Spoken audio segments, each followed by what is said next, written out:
All right, what is up, everybody? Welcome. It is Tuesday night, and three familiar faces are on your screen.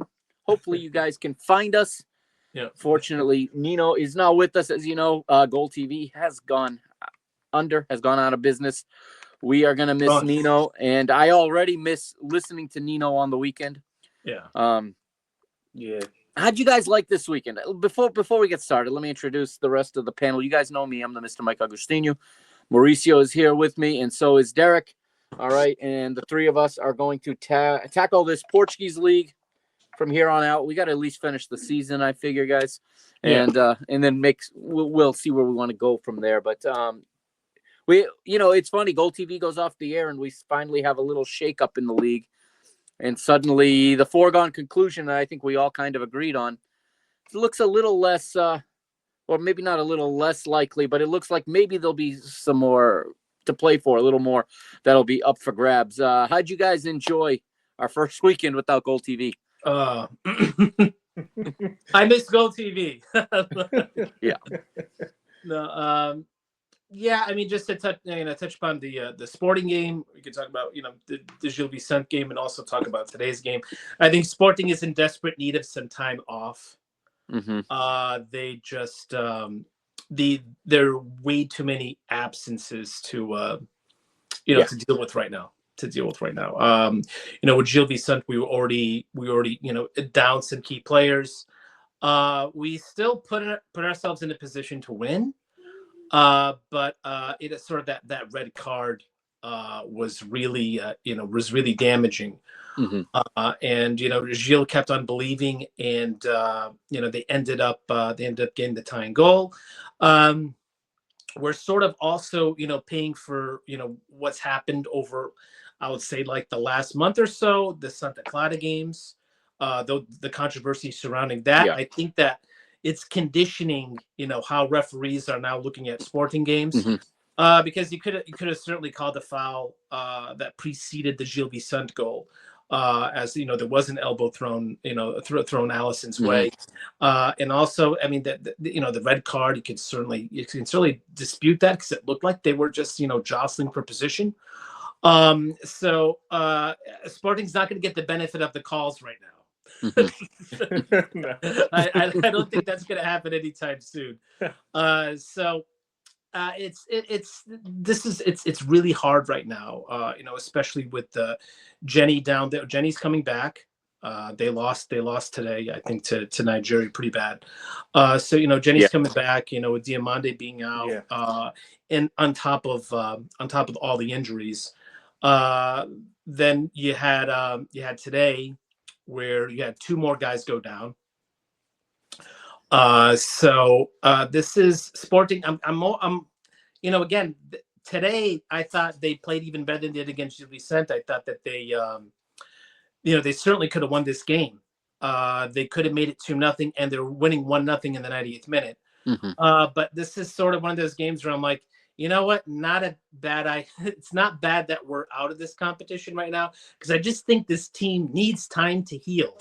Yeah. It's just the absences are so overwhelming that this team really just desperately needs some time off. So we'll see who's going to come back. We'll see who's going to get recouped. I'm hearing good things about DeBost.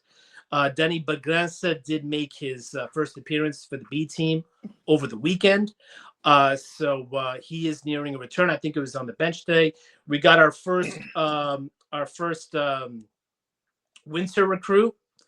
He came in, played the last 10 minutes today. We gave up 2 goals and lost the game. So not the best debut for him. But again, we'll see what we can get out of this guy, Luis Guillem. It's, again, I think he's an unknown factor. We did spend some decent money on him. I think it was 14 plus 3 on him. He's only played 120 minutes this entire season for West Ham. So, that's sort of like, raises some flags here. But hey, the Premier League and the Portuguese Premier League are 2 very different things. So he may, well succeed here. I don't know. I don't know anything about him. I'd like to obviously see more of him. But yeah, it's sad that we're out of the competition. It's always fun to go to a final. But at the same time, this team needs time off. We need to heal because we're just going to continue to hemorrhage points if we can't get healthy, in my opinion. Yeah, I actually listened to the game. We're going back to the 90s where I'm listening to games on the radio again. I know, we're listening to games again. I had Golo FM on YouTube up, which is basically a YouTube radio station, and they cover all the games. So I heard Rui Borges after the match, and he really didn't sound all that bothered by going out of this tournament right now. And I think everything you said makes sense. I think some of it is what we saw Porto do in the last round and get themselves out of it. Maybe not intentionally, but not be too upset when it didn't go perfectly. But obviously this is a big moment for Vitória Sport Club. Passionate fan base. They have very few trophies in their museum, so they're going to be, this is a golden opportunity for them. In a fluky situation with 2 goals in stoppage time essentially, and just kind of blindsiding everybody with that result. But overall, we can move to the league game. But I want to get Mauricio's thoughts too, because you're also a Sporting fan, Mauricio, and a lot of times we put a hat of a different team on you. That's true. It's not fair. So I want to get your thoughts on Sporting. I was getting ready to talk about Porto. So listen, Derek pretty much nailed everything on the head, and you could tell in that Gil Vicente game, and even today in the Taça. Their legs are catching up to them in the second half of both of those games. And they're getting beat down. Humlin isn't even almost, I wouldn't even say he's not the same player, but you could even tell he's off. He's losing a lot of the balls that usually you can trust him with. His passes aren't as crisp. So these guys, and whoever would have thought a guy that, Rui Borges put out in the dust in St. Just is a guy that we wish we had right now with all those injuries that's happening in the back. Yeah. It's incredible how things happen that way. But I'm with Derek. I'm actually kind of happy, and I probably shouldn't say this out loud, that they're actually out of the tournament because they do need a break. Because they were looking at another game, Saturday? If they would have won today. Yeah, they would have hobbled. Yeah, it would have been Saturday. And then the next league game would have been the next few days or something like that. So I think the rest is more important, just to clear their heads, get their legs together. Hopefully, I'm not sure how that card works with Ignacio, if it counts for this Taça game. I believe it did. Okay, so at least we get him back. Yeah, he couldn't play today, so I think that he'll be ready for Casapia. But the problem, we don't have Yulman or Maxi for Casapia. Right, exactly. And now we might not even have Fultis either. We don't even know yet what that injury is because everybody's concerned with Quaresma. I just read today he's staying in the hospital overnight. He's actually getting surgery on his jaw. Wow. For what happened to him. So he got So we're not going to see him We're not going to see him for a while. He's getting surgery tonight in the hospital. He's not even leaving Lady tonight with the team or anything. So I agree with Derek. We need to get our legs back. I know the coach is doing everything that he can. I think the one thing that's just it keeps biting us in the foot is just we can't get that second goal. Suarez had so many chances today. Even in Gil Vicente, he had that one chance where you can get that second killer game. You have to take and Rui Borges said that. Rui Borges Borges said exactly that. Yeah, and I feel like all of his chances are going right at the goalie. It's like that second goal would have made a huge difference because let's say if Morita even scores that goal today, that was an amazing minute. That was a credible save by Charles. Amazing. I like you just like your jaw drops. It makes it 2-0 Sporting in the 90th minute. In the end, and it could change everything. So, things happen for a reason. Listen, Guimarães, all the credit to them. That I think it's Ndai came in as a sub because Oliveira got hurt. It's the only reason he came in, and he scores 2 goals in injury time. So, listen, all the credit to them. They knocked out Porto. They knocked us out. You got to give them credit where credit's due. So, listen, all the best to them. Yeah. Again, like we said, this is a huge moment for them, and they don't get many opportunities to play for a trophy. And if there's a fan base that deserves it, it's theirs. So they're not going to worry so much about the fixture congestion because this becomes basically the moment of their season now on Saturday, where they could win this trophy. And really the celebrate, you want to legitimize this competition. You let someone else wins it and shows what it could mean to another club. I think could legitimize it more than our three clubs just rotating the trophy around. So agree. Yeah. All right. But so I hope to never see the center back pairing of Mateus Reis and Eduardo Quaresma. Never thought I would see. Yeah. That's how bad it is. No. I mean, Yeah. Quaresma's 4th choice center back, and Mateus Reis was our 3rd choice left back. Yeah. And those were our starting center backs today. I mean, that's how dire things have become. Yeah, and I think, like you guys said, your team needs, from the outside, your team needs the rest because your focus is going after Porto now in the league. It's to make that chase to defend your title. It's not about a trophy in Leiria for a corporate. It's basically a corporate event. It is the league's it's like their thinking football symposium goes on now. They have. Yet what I find funny is they have not mentioned once that we are shut out of the league here in North America. There's been no mention in Portuguese media. The league has not addressed this at all. You would think that they would want to get a partner in such a large region. Giant market. Yeah. It makes no business sense to me. I don't know what the league is thinking, how they can just kind of sit by as, the entire, basically it's not just North America, a lot of Latin America as well, completely shut out of their league. And with TV centralization rights coming and this belief that it's just going to solve all of Portugal's problems by selling league rights for 300 million euros and dividing the money up, you can see that, and Nino kind of let us in last week about how expensive this league's rights are and just how much GolTV. I bet GolTV didn't even finish paying for this season, to be honest, if they went out of business. I'm sure they didn't pay the entire year up front. They didn't pay the Ecuador League last year. And they didn't pay the Ecuadorian League. So I'm concerned about the future of the visibility of this league, but and that's not mentioned in these symposiums and these events that Portugal loves to host and they love to put on. And they bring out, a manager. They bring out Abel Ferreira. They bring out José Mourinho to talk nice and to make it sound like, we're on the cutting edge of football in Portugal. We're the leaders of a new football, direction. But we don't have our own house in order. And, and this tournament, this Final Four for the first time in its existence is not being shown over the air in Portugal. It's only on Sport TV. It is exclusive to Sport TV, which most people don't have at home. A lot of people don't pay for cable at home.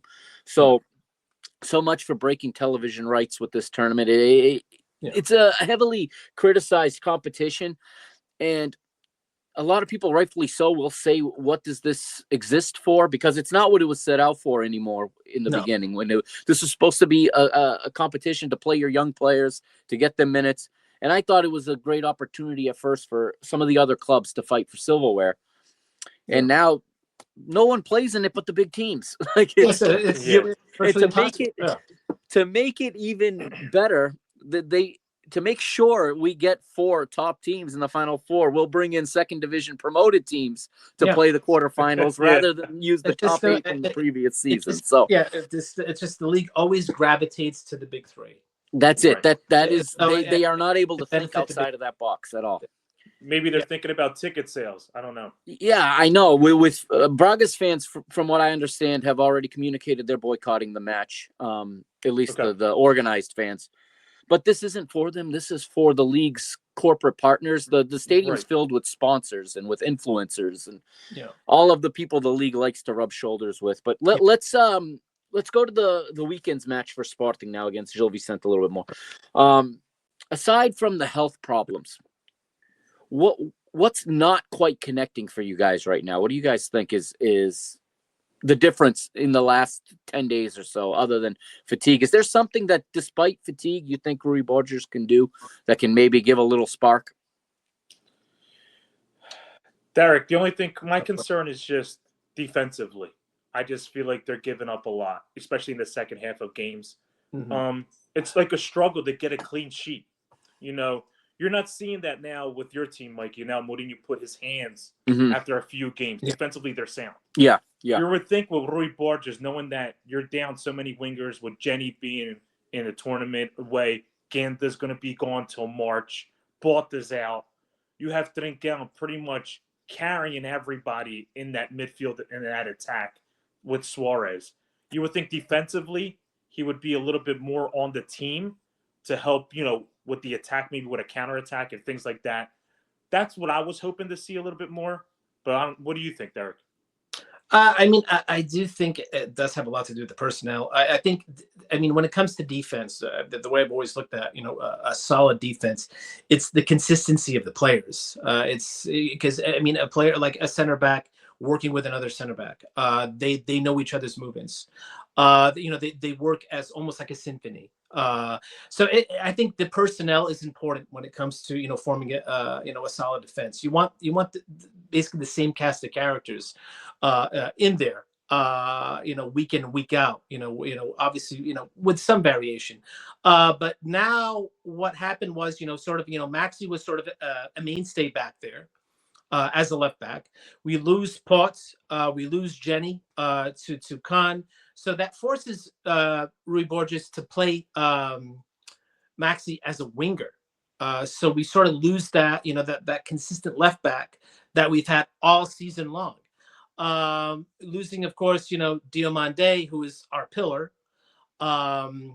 Again, this is what we're talking about. We're just discussing the last few weeks here.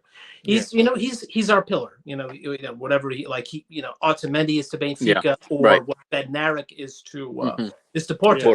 So we lose a guy like that, and we lose our our starting left back. Because of the necessity to make changes. That has a tremendous impact on the defensive cohesiveness of a team. You're sticking Mangas was doing well since they made that move. I thought he was doing well, doing okay, but then he got hurt, so we couldn't use him for Gil Vicente. It was it fell against a sort of like Mateus Reis, who has sort of been like a quasi sort of Swiss Army knife, playing all different positions in the back. But he's again a guy who is a good player, but he's not much of a difference maker. I would say. And then you bring it in Quaresma. So Quaresma is now getting a lion's share of this time. But you have to let's look at the season. Let's look at the entire body of the season. Rui Borges really didn't have much confidence in this guy for the first 3 months of the season. He's sort of just being brought in here as a necessity. This guy started the season as the fourth choice. De Bost was clearly in front of him. De Bost was definitely our first guy off the bench, and we haven't had him for 2.5 months now. So I think those are that explains why you're starting to see more defensive fragility. Over the last 2-3 weeks, or over the last month or so. It's just the variation in plans in the in the team due to absences or whatnot. So again, I think Rui Borges is doing the absolute best he can. He's trying to piece these things together. But what else can you do? Right. I agree with you. I think, defensively, the defense is the issue right now. But I'm looking at it as, there really isn't many solutions here. It's just all makeshift. We're just trying to, see if it works as we go along. We had to put in Romulo today. The guy that is on loan from, I think he's on loan from Corinthians or whatever, where it's like a €4 million buyout. We want to take a look at this guy. He's responsible for that first goal. Yeah, he totally lost. He totally lost the. He totally lost the attacker, the door. Right. That goal is on him. He came in cold. The guy's only 21 years old. He's only been playing on the B team. This is a really tough spot right now. I don't think there's anything you really can do. Nope. It's just try to move. Try to shift these pieces. Try to survive. To get these guys back. And Ivory Coast. Ivory Coast won today. So emphatically. Yeah, they won today. 3-0. And Diomande only came in the 90th minute. He's not even. He played in one game. Yeah, that's gonna hurt his rhythm. That's the frustrating part, right? That's gonna hurt his rhythm. That's why it hurts us and it hurts his rhythm. A guy who plays every Of day. course. Yeah. He's going to come back without. He's probably. He's going to have 3 weeks of without action. 3 weeks of just sitting around. You know. Right. I know they got a tough matchup now. They got to play Egypt, which is much tougher. It's much different competition, but right. Mm-hmm. But yeah, the guy's obviously going to be out of whack. There's no doubt. Yeah. No. All right, I'll transition to Benfica now. Over the weekend, a 3-1 win over Estoril at the Luge. A rebound after dropping points the previous week. We had already known Sporting had dropped points, I believe, right? You guys played on Friday. We played on Saturday. Yeah. Mourinho going with Manu as a starter. I like that. Manu getting into the starting lineup. I mean, he doesn't have to be perfect right now. When I see him play, I just want to see him get minutes and get his footing and get touches. I'm really not going to be more critical than that when he's on the pitch right now. Obviously, my concern is if it's not Pavlidis scoring, I don't know where goals are going to come from right now. And, of course, we do get the help of a penalty kick. And, the referees are the referees. We talk about it too much. Part of the reason we have this show is because all the other shows talk about is the referee. And, again, it seems like with VAR, every call is marginal. You can make a solid argument a lot of times for a penalty or not. It's really up to the interpretation. It's always up to the interpretation, which I don't think is what VAR was supposed to do. They're supposed to go with the referee's decision unless it's overwhelmingly, obvious on the letter of the law on the screen. But in Portugal, what they've done is not call anything and then wait to see what the screen says. So I think the Premier League does a good job. I think so too. I think in Portugal, they follow the letter of the law. I think in the spirit of the law. In Portugal, the referees kind of abdicate themselves of any responsibility and they put it all on the VAR. Yeah. The fact that we know the names of the person in the VAR booth every match is that's not good. It's a uniquely Tuga thing. I mean, you watch the Premier League. Nobody's talking about which two referees are in the VAR booth. Yeah, we get the referee's assistants by name, the fourth official, the VAR, and the VAR assistant. We know all their names. But. Yeah, right now, I mean, I think I've said, even though the results didn't go Benfica's way all the time in December, I thought they made a lot of strides in December, moving in the right direction. I do. Yeah. And they seem like a more solid team right now. Yes, you can see Mourinho's touch starting to build something there. Yeah. The problem, fan base has no patience. Fans want things to look perfect from minute 1 to minute 90. Yeah. And the team is nowhere near the finished product yet. Yep. We got to see Sidney Lopes Cabral for a few minutes, and he ends up getting an assist, which is a great way to debut. Which, anytime you spend that kind of money on a player in the league, like I said last week, there's got to be some kind of production on the end of that before the whistles come out, and they want to run him out of the stadium with the pitchfork. So it was a good start for him, and. I thought Sudakov was good again. I liked seeing Prestiani play. I mean, I'm big on Prestiani. I think with time and with opportunity, he's going to grow into a very, very good attacking player. Yeah. I like that Mourinho went with Tomás Araújo and Otamendi again. I think that's the best center back pairing. I know with Antonio Silva, kind of being in and out of the loop. But I think that Mourinho's done a good job of kind of rotating enough so that all three of them are playing. And but I also want to say that I thought that Estoril played some good football as well. And Estoril doesn't get enough credit sometimes. I think their manager is one of the real. I think he's great. I think he's one of the real stars of this league. The real upside. I mean, I hope they don't stupid fire him. That's what I'm. No. Exactly. In this league, you always got to be afraid of illogical firings. like we've seen Vitória do in the past, where because I don't think that this guy's provided much of an upgrade over Lucho Ferreira. Right. Yeah. Yeah, in the press conference, like he said, I'm not coming there to tie just because our name's Estoril. I'm coming there to play toe-to-toe with them, and we're coming there to 3 points. I like that. Yeah, I respect that. And I think he's great. And he did it without being reckless. Sometimes managers, I think, Yes, Like, they can the get opposite is reckless. it's reckless. Yeah, it's reckless. They can get reckless. Yeah. I don't think Yeah. Estoril was reckless. It was Yeah. 2-1 until, the close 80. to the end. And, it only takes one counterattack to Yeah. equalize. It could have been a One goal different games. story. Look what happened to Sporting. Yeah, exactly. So I was happy with Benfica's performance in this game because they needed a bounce back game after the Braga game where it was a tale of two halves. This was more of a complete game. Yeah. And I mean, defensively, we keep looking more and more consistent. I know that goal, I hate giving up a goal right on halftime, like we did here, right at the end of the first half, which allowed Estoril to go into the locker room, at 2-1, and it's a whole different game now instead of going in 2-0. But the team wasn't shook by it. That's what I like. In the past, under Bruno Lage, under Jorge Jesus before him, Roger Schmidt, when it was 2-0 and the other team made it 2-1, the panic would set in immediately, and we would just be waiting for the other shoe to drop and waiting for the equalizing goal to come. And it just doesn't have that feeling anymore. It seems like things are under control. The players look calm. They look like they know they can handle it, and they handle it. And then they eventually find the third goal in this one. Yeah. But I was fairly happy. And moving from there, now we got Braga one more time tomorrow.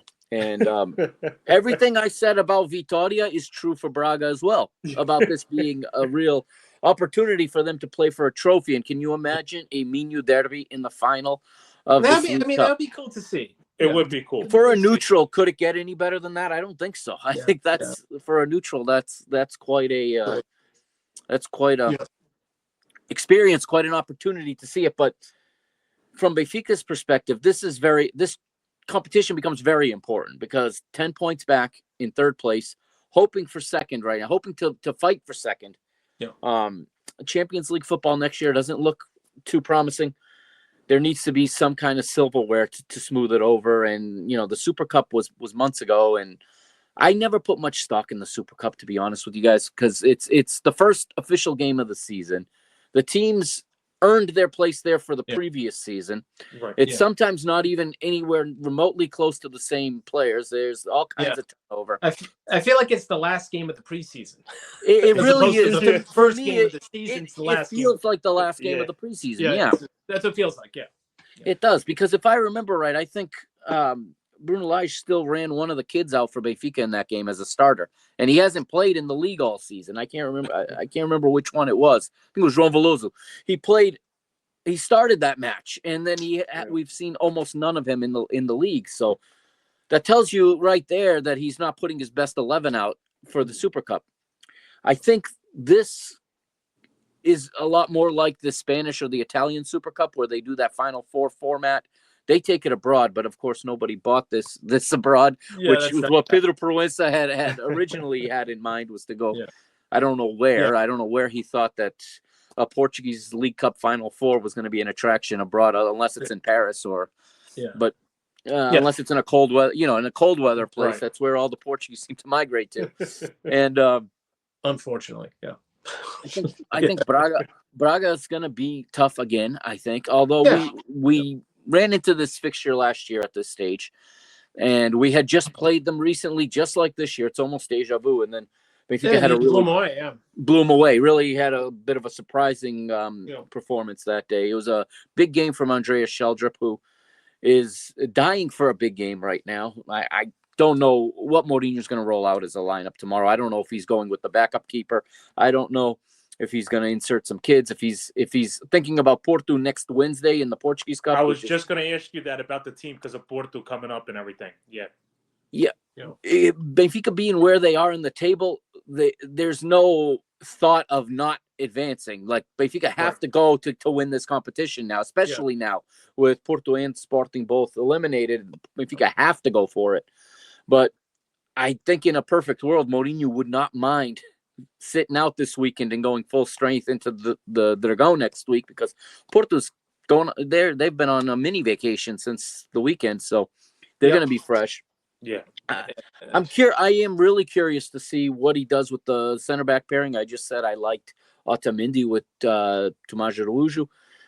I have a feeling we'll see Antonio Silva tomorrow because these are the kind of games where he starts to kind of put guys in. But maybe he goes with the best 11 and knows he has no choice but to go win this competition now because anything else. And with another manager suddenly on the market, the rumors are going to spin very quickly. Even if that manager, we'll talk about him at the end, even if that manager says he's not going to coach again this season, people are going to start with the chirping and the white handkerchiefs will come out shortly after that.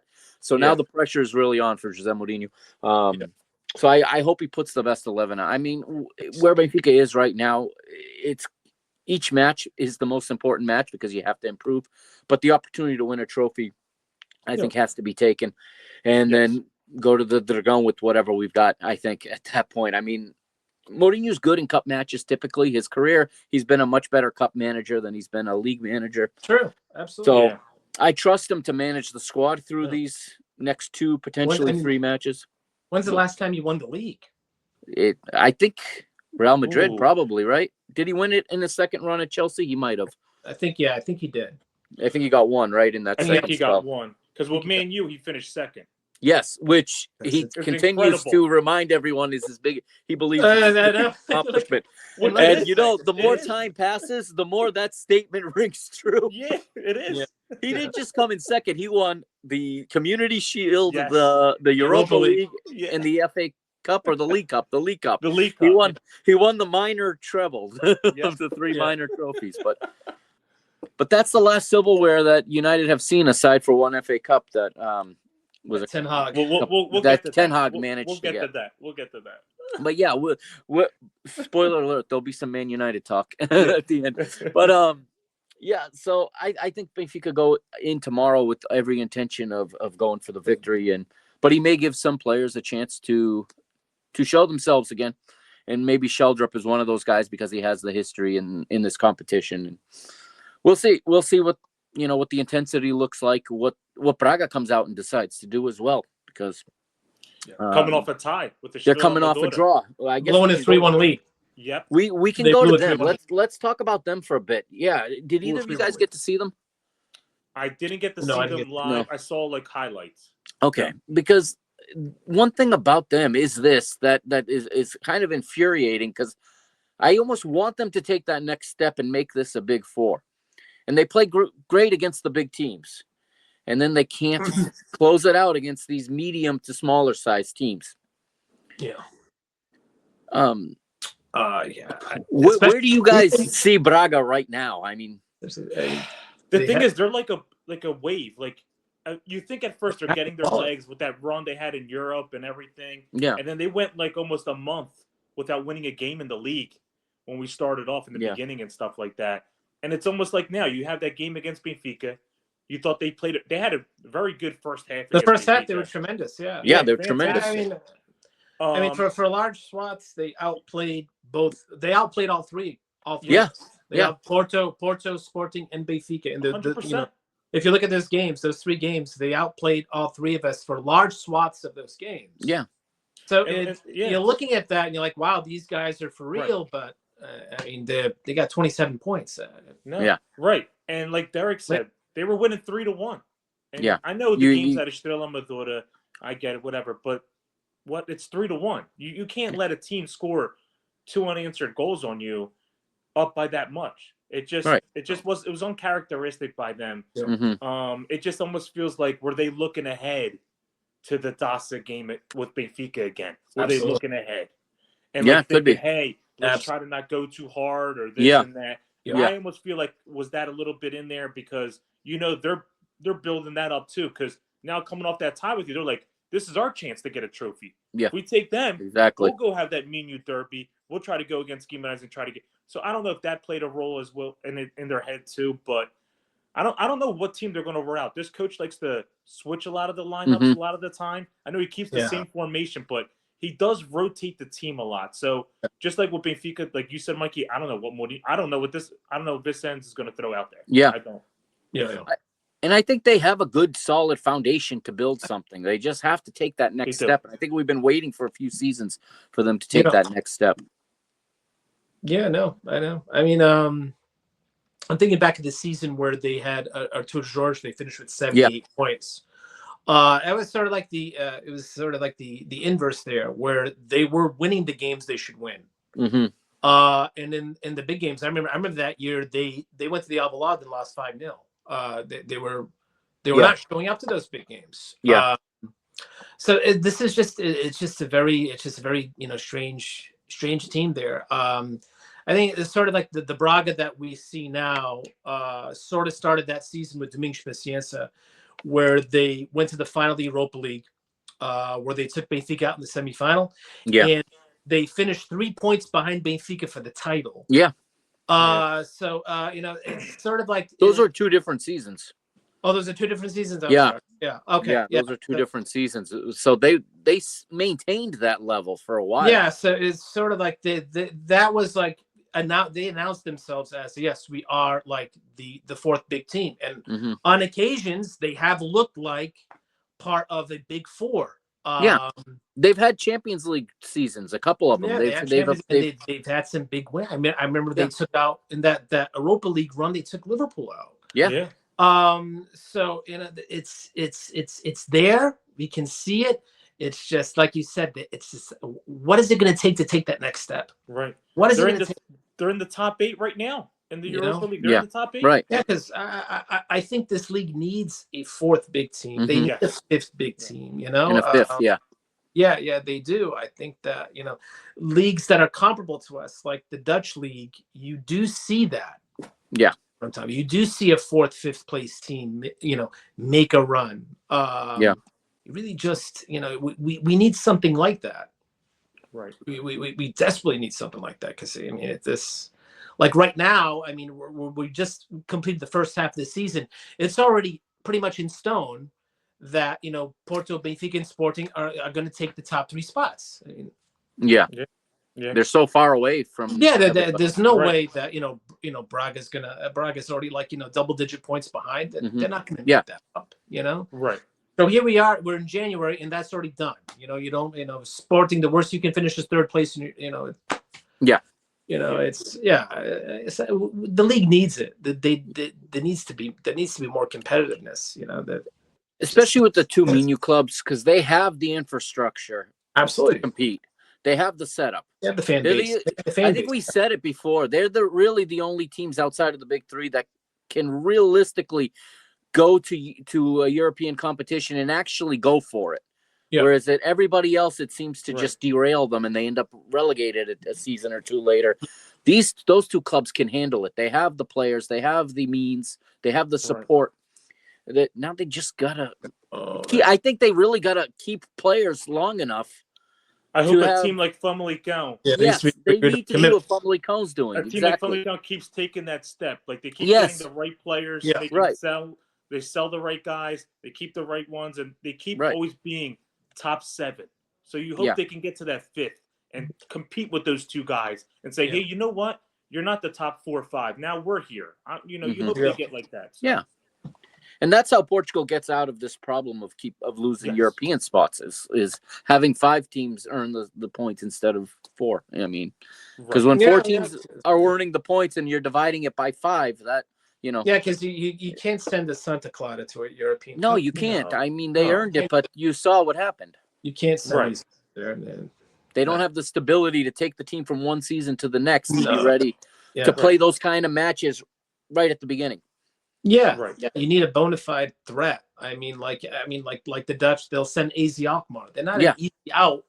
No, it's not an easy out. They can win some games in Europe, or FC Twente or whatever, or Hedenveen or whatever. Yeah, so it's the Belgian league too nowadays. The Belgian league too. It's I know back in the day it was a big 3 with Standard Liège, Anderlecht, and Club Brugge, but now there's the Saint-Gilloise and Ghent. Saint-Gilloise. So it's like there are multiple teams that can carry points. We're getting divided by 5 teams, and we only have 4 teams in there, and that happens every single year. Right. So I mean, we've been talking 40 minutes, guys. We haven't talked about the leaders yet. If any of their fans were watching, they probably run away. We actually went to Braga before we went to them. Let's just talk about that goal Are you kidding me? If it's not meant to Are be, you kidding me? after they get that goal, if it's not meant to be for them to win the league, Exactly. This is what I mean. It's the Sterlinga is in full effect. It's in full effect. I mean, that goal. Are you kidding? Mm-hmm. Wasn't it nice for the rest of us for like, what was it, 4 years to think that maybe they would, disappear a little bit, reduce. But no, Porto is like the opposite of Sporting. Everything me and Derek said about injuries, being tired, you look at Porto, no injuries. Nothing. They're not in this Taça like we are. They have the European League, but they rotate some guys. They rotate heavy. Yeah, they can afford to. And I know people are saying, it's a great run. They haven't had a loss in the league. Like last year, at this point, Sporting had 41 points. We have 42 points now. The only difference is Porto's on this magic run with 49. Yeah, like that's exactly. That's what it is. For me, the most frustrating thing is they're not playing that great. No. That's what frustrates. I mean, like that's never been important to them, though. Yeah, they're a team. So I mean, remember the first full year with Mourinho at Porto. Yeah, those guys were playing champagne football. I mean, it was just you were just getting your teeth kicked in. So at that point, you're like, okay, hey, they're by far the best team. They deserve the title. It is what it is. And these guys are just very pragmatic. They're very clinical. They get 2 or 3 chances a game. Very Italian. They take them. And then that's it. I mean, Santa Clara outshot them. Mm-hmm. Yeah. I don't know. Santa Clara against the big teams have been real players this year. It's all the other games that have got them in trouble, but they have been a nuisance to the big teams they get up for these games. Some teams just get up for these games. Yeah, that defensive shell that they play really confuses or really gets to the top teams because they're used to the open flanks and passing crisply through the midfield. Whatever they do defensively, that 5-man wall, whatever they do in the midfield, it really gets to them. And listen, let's be honest, that pitch that they play on doesn't help our teams when they go out. No, it helps. And I think Santa Clara wants you to come at them. Yes. Yeah. They want you to come at them. That's just how they play. But I mean, when I saw that goal at that point, you just wanted to give them the trophy. Like, here it is. I mean, forget it. I saw the game with my dad. If they get goals like that, then... and when my dad looks at the TV and he says in Portuguese, "Eles não jogaram nada." For those that don't know, he just didn't play anything. That's when you know, listen, it's meant to beat that. I don't know what to tell you. We can say that all we want. They just keep accumulating points and doing whatever they need to do to get the result. And they haven't changed. They kept their identity. They keep doing what they're doing. And listen, they got their health. They haven't sold anyone. I'm surprised no one's come to get Froholt or even like Moura.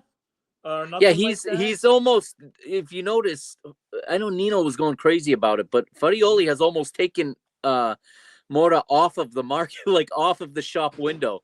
He's almost guaranteed him for more time by holding him back a little bit. Yeah, right. Having the impact he had last year. Yeah, you're right. I can't see them squandering enough points to make this competitive. No. It has nothing to do with the other team. I can't see them letting anybody stay close. Points. Do you see our teams going undefeated the rest of the way? No. Yeah. That's the other point. I mean, 42 points. They haven't lost one game. They got to at least lose 3 this second turnaround. And on top of it, you have to win every game. So, like, even a game like Sporting had with Gil Vicente, which is a hard game, you got to win all of them. Like, that's hard to do. It's hard to do. They're very comfortable in winning 1-0 games. Yes. Yeah. Right. It's a 1-goal margin, and Sporting or Mike had mentioned, in the past Benfica 1-goal games. It's there's a nervousness. Something bad's going to happen. We're waiting for something bad to happen. Where they're very comfortable with the 1-0 lead and just seeing it out, and not really being threatened. I mean, it's I find it frustrating because, I mean, again, I think I would swallow it better if I was just watching this team playing champagne football, just dominating, by far the best team. I mean, we've all had years like that. I mean, we had Sporting's 90-point year where they were by far the best team. And I remember like, one of Jorge Jesus's years was with Benfica. These guys, they were fantastic. Yeah. His very first year. Yeah. They deserve to be the champions. They were suffocating you. And I it is what it is. But here it's like you're watching them play, and you're like, this is it. You're like, come on, But it's like they do it on purpose. It's more enjoyable to win that way, knowing. It's like the torture they're giving you. Like a little they live for that. It's we got to get Rui back on here so he can talk about them a little bit more. But let's go through a couple more results, just because we never talk about the rest of the league. Vitória 2-1 winners at Nacional. They're on a little bit of a roll, like we said. They've beaten Porto. They've stabilized themselves in the league. They're up to, I think, 6th now. And they're getting close to a European spot again, which is where they belong. Tondela 3-1 winners over Oroca. That's 2 teams in the bottom 3. So that's a 6-pointer there. That's a huge win for Tondela. That's huge. AVS puts them 2 points behind Oroca. 2 points. Right. And AVS continues to be an absolute dumpster fire, losing 2-0 at home to Moreirense. Not much to say about them. They got João Henrique now. Can you guys tell me, how did they beat Guimarães in the Taça? I don't know. Hey, thank God they did, because now we got them. Exactly. Rio Ave 3-1 winners over Casa Pia. Those are 2 teams that have been a little bit disappointing, but Casa Pia had a great run for 3-4 seasons. It was bound. They were bound to come back a little bit. Rio Ave is still a tough out. They're still a tough, especially they don't lose. They don't lose much. Right. They're not winning much, but they're not losing much either. So And then Alverca wins 1-0 at home to Famalicão. That's a little bit of a big one. Shocking result. That's a big result. Not what's great is not too many draws this week. Sometimes you look at the Portuguese league and it's 0-0, 1-1, 0-0, 1-1, 0-0. But we have some variety there in the results. Anything else you guys want to add about anything in the league? I would just say that the Gil Vicente Sporting game. I think Gil Vicente have shown and demonstrated that they are for real. Yeah, I agree. I think Cesar Peixoto does have something there. They just lost their key man. They lost their key man. Yet they're still tough to beat. I think Peixoto's done a good job. I'm not saying they're going to finish 4th or 5th. They may drop off, but they're gonna have a very solid campaign. They're going to be a top 8 team. And again, we at the end of the day, that was a just result with Sporting. I think they did enough to tie the game. They've been, I think, probably the pleasant surprise of the season. Looking at all the teams. Kudos to Cesar Peixoto, and I think they're going to have a nice, comfortable second half of the season. That's the reality for those teams. Is their first objective is always to stay out of the drop zone, and they've already obtained that. And they've already obtained that at guarantees. So now they can get comfortable. They can just play comfortable and without the stress of staying in the first division. So.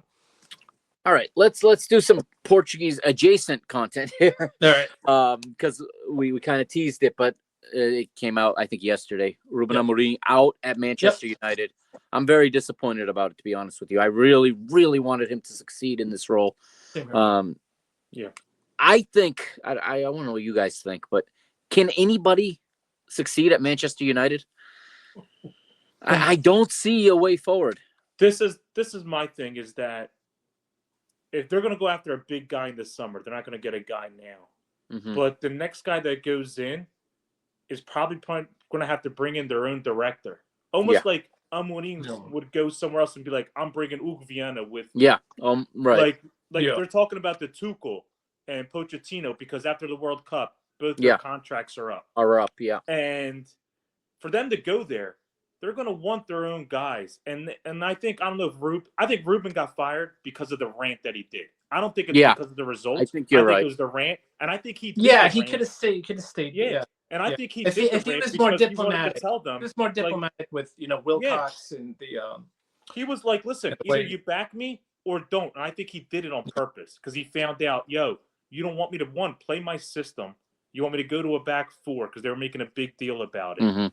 And then you're not going to get the guys that I want for my system, but you keep buying these guys and just say, hey, plug them in. Like the Sesko that they spent like 80 mil on and stuff like that. And he probably didn't even want that guy.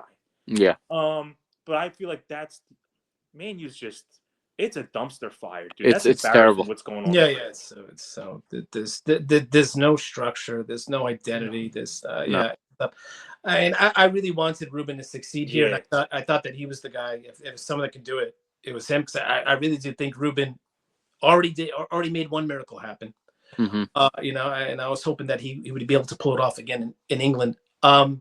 And I think that this is a really tough topic. This is a topic we could probably talk about for an hour.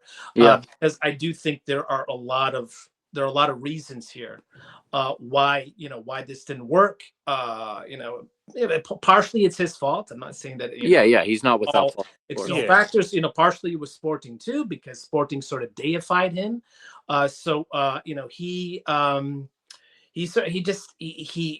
Sporting just basically, let him have it. They cut him all this slack. He probably, felt that, he felt that he was sort of the special one. You got to remember, the year that we won the title, the 90-point season. At the end of the season, while we're still making a run for the title, this guy takes off, goes to London, and talks to West Ham. You remember that? I mean, and what does Sporting do about it? Nothing. Yeah, you guys are pretty forgiving. We just sweep it under the rug. So pretty forgiving. This guy. Even the fans, like, it disappeared from the news. There was some anger, but as soon as the title was clinched, it was never talked about again. So you give him that feeling of invincibility, right? That he's not vulnerable. So he sort of walks in, with that mentality.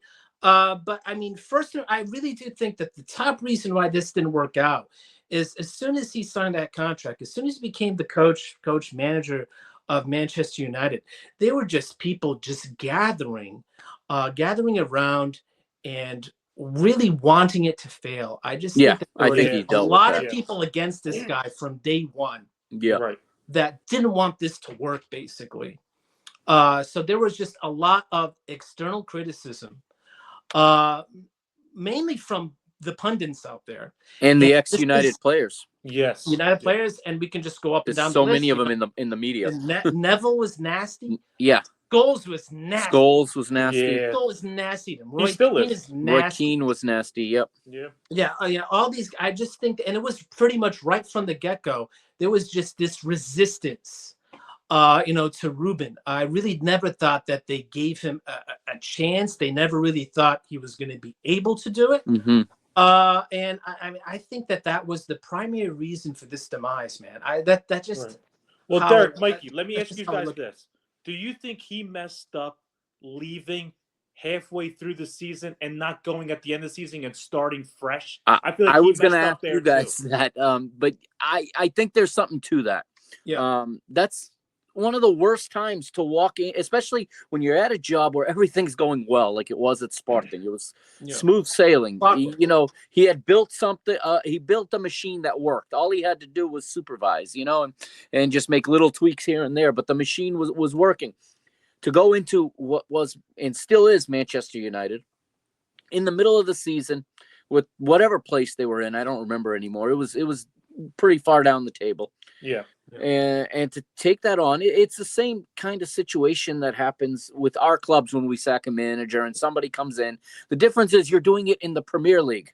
Yeah. There's no Arocas in the Premier League. Okay. Even the 20th place. You're playing Sporting Benfica in Ports every week. Every week. Yeah. Every week. Yeah. Yeah. They were. Yeah.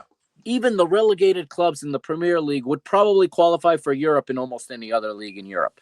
Right. So I think he took maybe some of that Portuguese naivety with him, thinking that he's taken over a big club and the snowball was just going to keep rolling. And I think so too. Yeah, you're right. I think he tried to implement the same exact thing that he implemented at Sporting. Without he tried to do the same exact thing, where he tried to promote like these young up and comers, like he did with Sporting. He implemented the 3-4-3. He really stuck it to the egos, the Marcus Rashfords and the Garnachos, and the what have yous, just like he did at Sporting with Slimani, who was Mhm. a club legend. He's stuck it Right. to him. He's stuck. We had just paid over almost 7 million euros for Andras Sporhar. He told him to go, bang his ankles. Yeah, I think he tried to do the same exact thing that he did Sporting at Manchester United in. It's apples and oranges, man. So I think he did go in there a little naive, thinking that he could do the same exact thing, you get the same exact results, which obviously didn't happen. But the thing is too, they're what right now in 6th place, Derek. I feel like he has a lot of players missing. I feel like he still could have fought for like of course top 4. Yeah. I think they're in a better spot than when he got there. This year's wide open. Him, I don't think they even get in the top 4 now. Yeah, this year's wide open. It really is wide open. Yeah. Right. I think them getting rid of him ruins their chance to even get a top 4 spot now. I think it's a wash. That's it. Yeah, you're missing Mbeumo, who has been critical to that team. He's with Cameroon right now. You're missing Bruno because he's hurt. They could have certainly finished in the top 4. From the outside, it looks like a situation where cooler heads could have prevailed. There was so much negativity that was surrounding this guy. Yeah. And the formation and everything about him and the formation. They made a big deal, a huge deal about this obsession with formation. I mean, if you went with 4 at the back as opposed to 3 at the back, that would have solved everything. It's not like that. We know it doesn't work that way. They were just looking for reasons to discredit him. He's not one of theirs. He's not one of theirs. It comes down to that, I think. That's what it is. I mean, it's very tough. I mean, it's very tough for a continental guy to go in there. Yeah. And you have to. For a continental guy to go in there, he has to be tremendously successful. Yeah. Like he has got to win leagues. He's got to be like Pep Guardiola. That's for them to get any credit. It's a lot easier for someone Anglo-Saxon to go in there and it'd be interesting to see get the benefit of the doubt. Because they're thinking about bringing back Solskjaer. I mean, again, that's not. But he's one of theirs. I mean, but that's the difference. Yeah. Yeah. That's the difference. Yeah, you're not gonna. You already had him. You didn't get the results. You're not gonna get the results here either. But he's one of them. Yeah. I don't know. I just it's hard for a continental coach to go in there and be given the proper opportunity to succeed. That's just the way I've always felt about England. It's sort of it's the classic Anglo-Saxon superiority. Mm-hmm. But I just don't think they ever really gave this guy a chance. No, I agree with you. Yeah, I agree with you too. That's just how I felt. And to speak to what you said about that press conference, and I think that this came out in the press, and I agree with what the guy said. He said that press conference was not of a guy that's trying to save his job. That was a press conference of a guy who's had enough. Yeah, I think he had enough. Yeah, he just had enough of it. It's just the constant negative criticism that was surrounding this guy, and it's Manchester United. It's the Premier League. It's not like here in the States we have so many sports. You have so many different talk radios. They'll cycle between different sports and different teams. Yeah, exactly. You won't talk about these guys for a few months. Yeah. In England, Manchester United, you're talking about them 365 days a year. It's 24 hours a day. It's 7 days a week. It's constant criticism. It's constant scrutiny. And it just like that conference, you just looked at him and he had just had enough. That's it. Yeah. All right, guys, we're running out of time because I think on the free tier, this thing automatically shuts off at an hour. So all right. We've had to downgrade without GolTV's deep pockets funding us. So without no sponsor. Without those sponsors. So if anyone wants to sponsor, hit us up. Awesome. I'm thinking next week we can come back. We can talk about the cup. We can talk about the League Cup. There are 2 games in the league randomly this weekend, only 2. So we can talk a little bit about that. But thanks for joining us, everybody. You guys got anything else you want to say before we go? Anything you want to promote? Any type of promo? Man. No. All right. No. That's it then. Thanks for watching, and whoever's going to listen in the future, this will be on my podcast feed. It'll be up on my YouTube as well in a short time, maybe tomorrow sometime. Thank you, everybody. Thank you, Derek. Thank you, Mauricio, and we'll see everybody next week. All right, guys. See you guys. All right, see you guys. Awesome.